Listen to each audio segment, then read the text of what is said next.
Oui.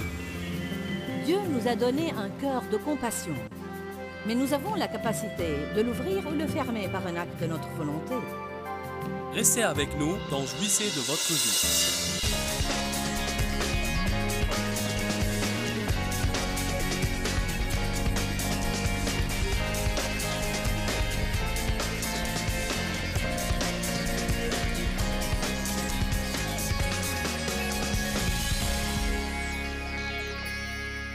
Et le Seigneur m'a changée et a fait de moi une donatrice.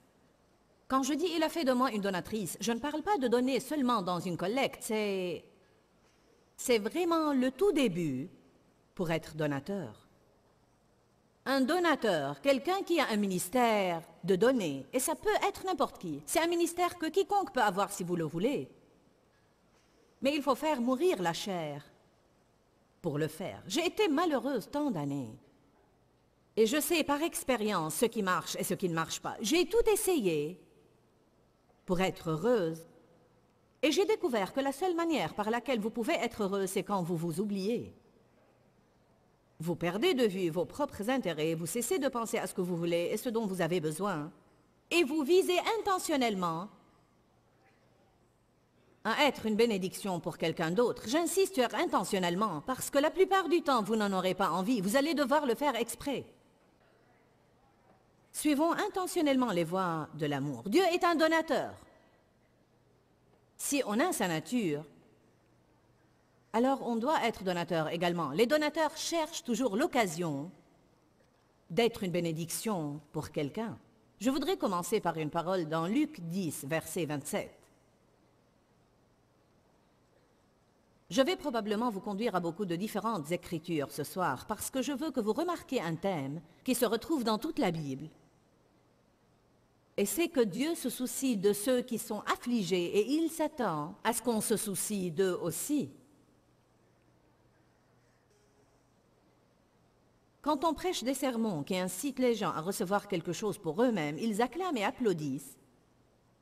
Mais ça devient vraiment calme quand on parle de mettre à mort la chair et de faire quelque chose pour quelqu'un d'autre. Mais ce sont là les messages qui vous rendront heureux plus tard. Éternellement heureux, heureux à perpétuité. Qui d'entre vous sait au fond de son cœur que ce que je vous dis est juste, que le seul moyen au vrai bonheur est de rester occupé à faire quelque chose pour quelqu'un d'autre? Mais vous savez, on vit dans un monde très égoïste et égocentrique. Et cet esprit d'égoïsme est également dans l'Église. Luc 10, 27. Et il répondit, « Tu aimeras le Seigneur, ton Dieu, de tout ton cœur, de toute ton âme, de toute ta pensée et de toute ta force. Et tu aimeras ton prochain comme toi-même. » Deux choses que Dieu nous dit de faire. L'aimer et aimer les gens. Parfois, je pense qu'on complique le christianisme. On a toutes ces choses qu'on pense qu'on est censé faire. Et la Bible dit, aimez Dieu, aimez les gens. Aimez Dieu, aimez les gens. Et si vous faites ça, tout vous réussira. Vous serez extrêmement heureux, vos prières seront exaucées, vous aurez le pouvoir sur le diable, vous jouirez d'une paix profonde et vous verrez la gloire de Dieu dans votre vie régulièrement. Si vous aimez Dieu et vous aimez les gens. Verset 28, Jésus lui dit, « Tu as bien répondu. Fais cela et tu auras la vie. » J'aime vraiment cette partie parce qu'il a dit, « Tu connais la réponse, va la mettre en pratique. » C'est intéressant parce que on sait beaucoup de choses qu'on ne met pas en pratique dans notre vie. Fais cela et tu auras la vie. La Bible amplifiée dit, tu jouiras d'une vie active, bénie, sans fin dans le royaume de Dieu. Jouir de la vie. Je crois vraiment que Dieu m'a donné un mandat de prendre Jean chapitre 10, verset 10, et d'essayer de le mettre en pratique dans ma vie et dans celle des autres. Et Jésus dit, le voleur ne vient que pour dérober, égorger et détruire. Mais moi, je suis venu afin que vous puissiez avoir et jouir de votre vie. Jésus n'est pas mort juste pour qu'on puisse aller au ciel. Il veut qu'on jouisse de la vie. Et je ne parle pas de passer notre temps à nous amuser. Ce n'est pas de quoi je parle. Je parle plutôt de jouir du commun. Je parle de jouir de l'ordinaire et l'habituel. Lundi, mardi, mercredi, jeudi, vendredi, samedi, dimanche. Lundi, mardi, mercredi. Qui saisit ce que je veux dire? Parce que le savez-vous, on ne va pas voir quelque chose de super spectaculaire se passer chaque jour de notre vie. On ne va pas avoir quelque chose de stimulant pour notre chair qui va se passer chaque jour de notre vie. Mais il nous dit juste là comment jouir de la vie. Je vais commencer à prendre ces principes et essayer d'aider les gens à comprendre que si seulement ils aiment Dieu et les gens, ils jouiront sûrement de leur vie. Rien qu'aimer Dieu et aimer les gens. Finalement, en fin de compte, que veut-on vraiment de la vie? On veut juste la paix et la joie. Le royaume de Dieu est justice, paix et joie par le Saint-Esprit, et c'est vraiment ce que les gens veulent. On veut bien se sentir vis-à-vis de nous-mêmes, on veut croire qu'on est droit devant Dieu, qu'on a une relation avec Dieu, on veut avoir la paix et on veut juste jouir de notre cheminement. Vraiment, ce ne sont pas des choses qu'on veut, c'est le royaume qu'on veut. Recherchez le royaume et toutes ces choses vous seront données par-dessus. Dieu veut que vous soyez bénis. Mais si nous recherchons les mauvaises choses, nous ne serons jamais bénis. Luc 10, 28, Jésus lui dit, « Tu as bien répondu, fais cela et tu auras la vie et tu jouiras de ta vie. » Je ne peux pas passer outre ceci pour le moment. Si vous n'êtes pas heureux, c'est peut-être parce que vous ne faites absolument rien pour les autres.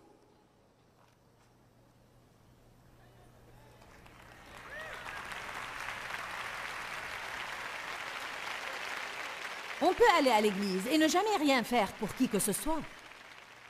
Est-ce que vous servez? Vous subvenez aux besoins des autres?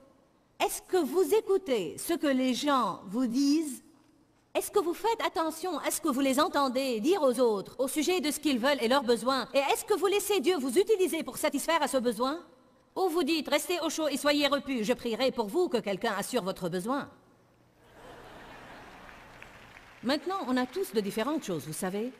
Certains d'entre vous peuvent donner plus de temps que d'argent, et d'autres plus d'argent que de temps. La plupart des gens ont seulement un talent. Savez-vous que 80% des gens dans le monde ont seulement un talent? Mais je vous défie ce soir de commencer à prendre votre seul talent et de l'utiliser pour bénir quelqu'un.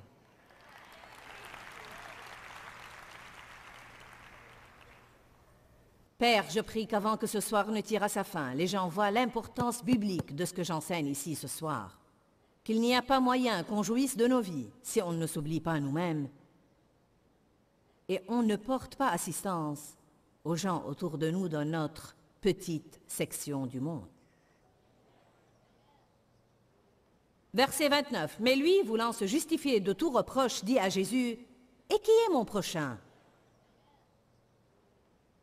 Jésus répondit, « Un certain homme descendait de Jérusalem à Jéricho, et il tomba au milieu de brigands, qui, après l'avoir dépouillé de ses vêtements et roué de coups, s'en allèrent, ne se préoccupant plus de lui outre mesure, le laissant à demi-mort. Maintenant, par coïncidence, un prêtre vint à descendre par ce chemin-là. Il le vit et passa outre. Puis-je vraiment être hardi ce soir et dire qu'il y a des prédicateurs également qui n'aident personne?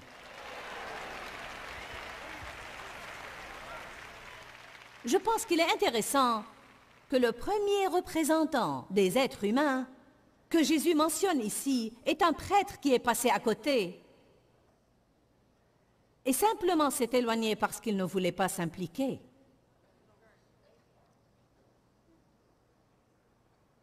Il y a des gens qui rament simplement dans leur petit bateau religieux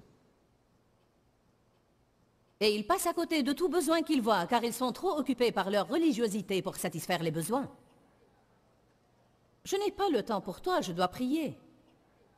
Oui, nous devons prier, mais nous devons prier et puis après nous devons agir. Amen. Ceci peut être un aïe ce soir, mais cela nous aidera. Pareillement, un Lévite. Les Lévites étaient de la tribu des Lévites, dont beaucoup devenaient prêtres. Pareillement, un Lévite survenant En ce lieu, le vit et traversa simplement la rue. Mais un Samaritain qui était en voyage arriva près de lui, le vit et fut pris de pitié et de commisération pour lui, c'est-à-dire de compassion. La Bible dit, Jésus fut ému de compassion et il guérit les malades. Jean 1 dit, si quelqu'un jouissant des biens de ce monde voit son frère dans le besoin et lui ferme ses entrailles et son cœur de compassion, comment peut-il dire que l'amour de Dieu demeure en lui? Dieu nous a donné un cœur de compassion, mais nous avons la capacité de l'ouvrir ou le fermer par un acte de notre volonté. Nous pouvons entendre parler d'un besoin et nous pouvons satisfaire ce besoin ou juste fermer notre cœur et dire non, pas moi. Ça m'effraie de penser combien de fois dans ma vie j'ai entendu parler de besoins. Et je n'ai pas laissé la compassion agir en moi. Et je crois que nous allons être jugés responsables pour ça.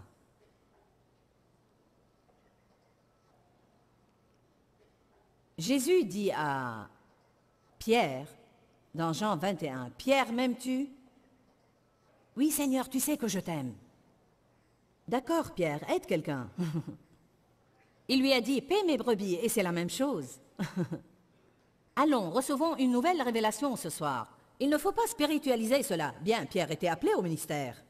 « Pierre, m'aimes-tu? Oui, Seigneur, tu sais que je t'aime. Bien, paie mes brebis. » Il a dit à Pierre une deuxième fois, « Pierre, m'aimes-tu? Oui, Seigneur, tu sais que je t'aime. Bien, alors paie mes agneaux. » Troisième fois, « Pierre, m'aimes-tu? » Et la Bible dit que Pierre fut peiné de ce qu'il lui eut dit pour la troisième fois, « M'aimes-tu? » Je pense qu'il essayait de marquer un point, pas vous? Je veux rephraser ça pour qu'on le comprenne. Aimez-vous Jésus? Aidez quelqu'un.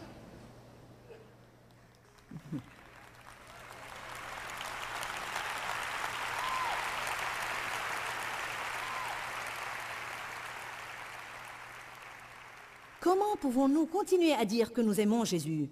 Comment est-ce que nous pouvons continuer à aller à l'église, sautiller pendant le temps de louange et d'adoration, et vouloir obtenir notre bénédiction, puis retourner chez nous et être déprimés parce que personne ne satisfait nos besoins? Allons, j'insiste vraiment sur ce sujet ce soir. Je vais vous pousser hors de votre zone de confort. Et je vais insister ce soir. Parce que quelque chose doit secouer l'Église. Nous n'impressionnons pas le monde. Il ne devrait y avoir aucune Église le dimanche matin qui a un siège vide. Il y a trop de gens dans le pétrin et trop de gens dans le besoin. Vous savez, mon emploi est permanent. Vous savez pourquoi? Parce que plus la condition du monde est mauvaise, plus mon travail est nécessaire. Parce que les gens essayent toutes sortes de choses et ils vont découvrir que rien ne marche et la seule chose qui leur reste est Jésus et il a besoin que vous soyez prêts et pleins d'ardeur.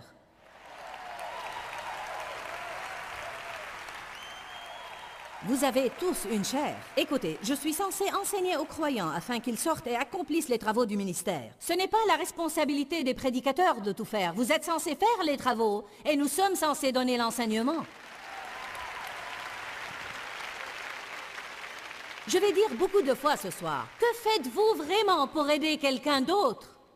Vous devez vous poser cette question et je devrais me poser cette question. De nouveau, nous pouvons devenir tellement bigots et nous pouvons arpenter l'église en priant en langue, nous pouvons citer les psaumes et citer des proverbes, nous pouvons aller aux réunions et aller aux études bibliques. Mais qu'est-ce que vous faites pour aider quelqu'un d'autre?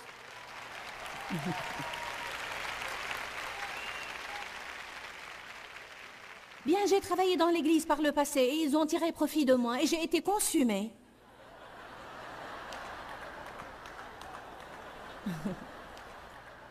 Je ne veux pas m'impliquer. Je ne veux simplement pas m'impliquer. Comment pouvez-vous faire partie du corps et ne pas être impliqué? Amen? Laissez-moi vous dire quelque chose. Si je blesse mon bras, ma main devient très rapidement impliquée.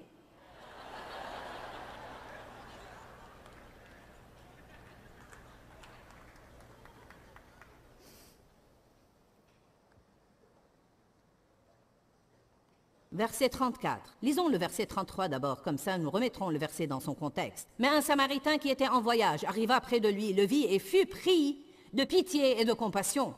Le verset 34, j'aime vraiment cela. Il s'approcha.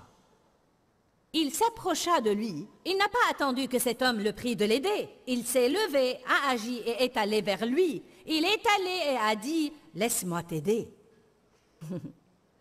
J'ai souligné cela. Il s'approcha. C'est stupéfiant toutes les choses merveilleuses dans la Bible que nous manquons. Il s'approcha de lui.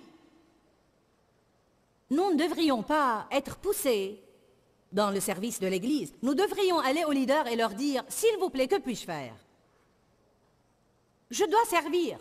Je veux être à votre service. Je veux être utile. » Mon Dieu, ne passez pas simplement votre vie à m'engrailler tout le temps au sujet de votre travail que vous dites haïr,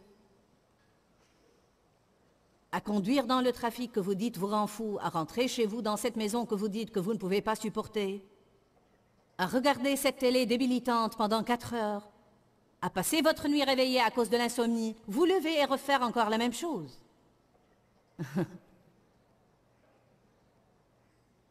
Aidez quelqu'un.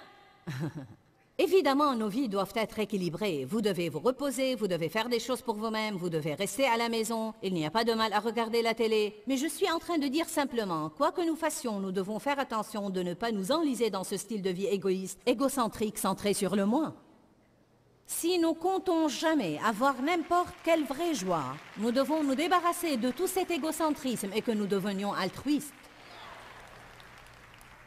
Tu commences à être impliqué avec des personnes et elles tirent profit de toi. Oui, certains d'entre eux. Ne faites pas cela pour des personnes, faites-le pour Jésus. Tout ce que vous ferez pour le plus petit d'entre ces petits, c'est pour moi que vous l'aurez fait. Tout ce que vous n'aurez pas fait pour le plus petit d'entre ces petits, c'est à moi que vous ne l'aurez pas fait. Jésus prend les choses à cœur. Il dit dans Colossiens, « Quoi que vous disiez, quoi que vous fassiez, faites-le de tout votre cœur. Et faites-le non pas en voulant plaire aux hommes, mais en cherchant à plaire à Dieu, sachant que votre récompense ne vient pas des hommes, mais de Dieu. Quoi que soit ce que nous faisons dans le secret, Dieu nous récompense ouvertement. » Alléluia.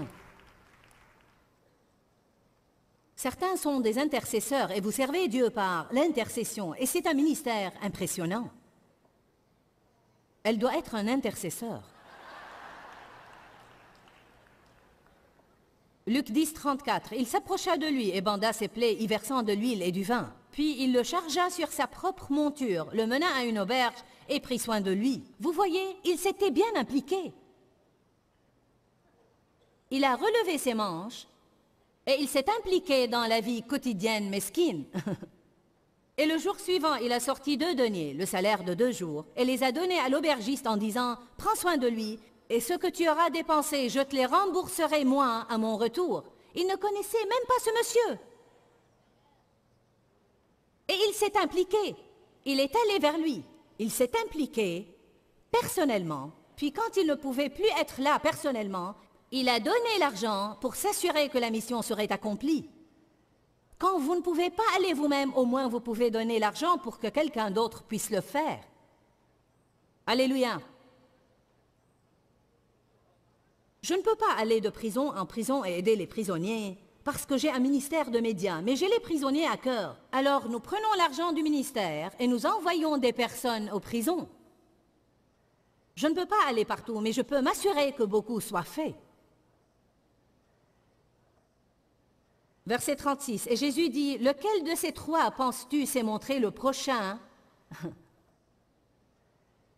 de l'homme tombé aux mains des brigands ?» Il répondit, « Celui qui a exercé la miséricorde envers lui. » Et Jésus dit encore, « Va et fais de même toi aussi. » Très simple. Allez à Jacques 1, 27. Nous sommes supposés porter du fruit. Notre relation avec Dieu est tout d'abord quelque chose qui se passe dans notre cœur. Mais après, la Bible dit que la foi sans action est morte. Je peux avoir toute la foi que je veux, mais elle ne ferait aucun bien à quiconque, à moins que je la mette en pratique. Il y a différents genres de travaux. Mais il y a certains genres de travaux que Dieu lui-même préconise, et c'est à leur sujet que je veux parler ce soir. Jacques 1, 27. La religion visible et pratique, c'est-à-dire la religion qui est exprimée par des actes altruistes, la religion pure et sans tache devant Dieu notre Père consiste en ceci. Visiter, aider et prendre soin des orphelins et des veuves dans leurs afflictions et leurs épreuves. Et se garder de toute souillure du monde. Que tout le monde dise orphelin. Que tout le monde dise veuve. J'ai appris une chose intéressante il y a quelques mois en lisant un livre que Derek Prince avait écrit. C'est un petit livre appelé « Justice pour opprimés ». Il a souligné un point clairement dans ce livre, et c'est que Dieu a un ordre déterminé de qui il veut que nous aidions et que nous soutenions. Et en premier lieu sur sa liste viennent toujours les orphelins ainsi que les veuves. Puis viennent les opprimés, les pauvres et les esseulés. Voilà les 5 qui en réalité sont au haut de la liste des personnes que nous devons aider. Maintenant, nous pouvons simplifier et dire toute personne blessée. Mais je pense que nous devons faire attention de ne pas oublier un groupe de personnes que Dieu nous confie. Il a même dit dans son livre, et je suis d'accord avec lui, qu'aujourd'hui, nous avons tant de parents célibataires et aussi tant d'enfants sans père qu'il qualifie comme des sortes de veuves et d'orphelins. Et je veux vous dire que s'il y a quiconque dans le royaume pour qui nous avons besoin d'avoir de la compassion, leur tendre une main de soutien et aider, c'est les mamans célibataires. Et les papas parfois, mais habituellement, ce sont les mères qui finissent avec les enfants. Et souvent mariés à des hommes qui ne prennent pas leurs responsabilités et ne payent pas la pension alimentaire. Et ces femmes essayent de prendre 2 ou 3 ou 4 emplois. Le titre de cet enseignement était aujourd'hui « Il ne s'agit pas de moi ». C'est une expression que Dieu m'a mise à cœur récemment. Et j'ai pensé faire imprimer des autocollants et les donner aux gens et leur demander de les mettre sur le réfrigérateur ou sur leur miroir ou quelque part où elles vont souvent, parce que nous devons nous rappeler que tout dans la vie ne tourne pas autour de nous. Je pense que parfois nous devenons tellement centrés sur nous-mêmes, et moi, et moi, et moi, que nous oublions qu'il y a beaucoup de personnes blessées partout autour de nous. J'ai vraiment pris plaisir à enseigner cette série et je crois qu'elle vous sera vraiment bénéfique parce que franchement, je pense que c'est l'un des enseignements les plus importants et les plus efficaces que j'ai donnés depuis un très long moment. Quand, Seigneur, quand? Dans ce livret, Joyce Meyer vous apprend à faire confiance au temps de Dieu. Pour obtenir ce livret gratuitement, écrivez-nous à Joyce Meyer, boîte postale 40095-6300 Larnaca, Chypre. Ou bien visitez notre site web www.joycemeyer.org/fr.